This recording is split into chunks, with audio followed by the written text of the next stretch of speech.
Welcome to campus. I'm Alan Shimp, and this is Campus Classic Movies. Today, we're going to talk about Night Nurse, a 1931 film by William Wellman, starring Barbara Stanwyck, Ben Lyon, Clark Gable, and Joan Blondell.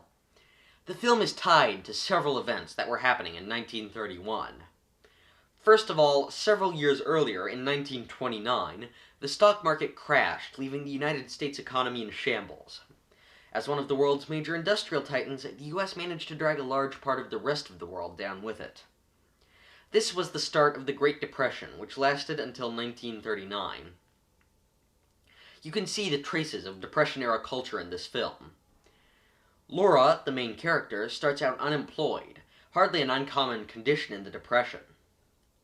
Also, note that the hero is named Hart, and the aloof wealthy person is named Richie. This film is many things, but subtle is not one of them. Another influence on the film is Prohibition, the 18th Amendment to the Constitution that banned alcohol. That gave rise to bootleggers, like the aptly named bootlegger in Night Nurse. Prohibition is referenced constantly.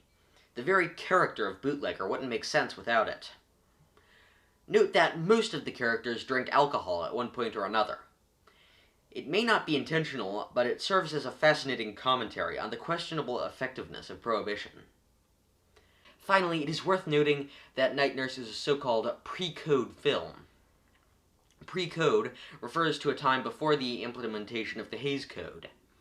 In 1930, a set of restrictions on the content of film was established by the Motion Picture Producers and Distributors of America. The code set moral restrictions, including a long list of subjects, some forbidden and others meriting caution.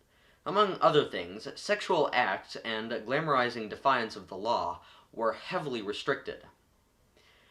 The pre-code genre, however, actually continued after the Hays Code's implementation, as the code was difficult to enforce and more risque films brought in more ticket sales.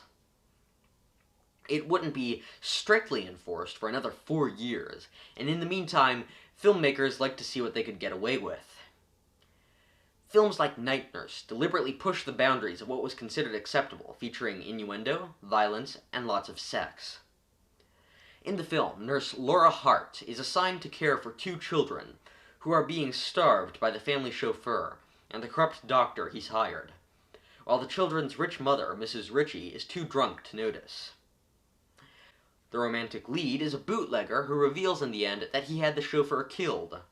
There is neither reaction nor punishment for this. This would never be allowed under the code restrictions. It seems as though the film was made to challenge the Hays Code, because they violated it in so many ways. Overall, Night Nurse is a brilliantly written, directed, and acted film that provides a fascinating window into the culture of the early 1930s.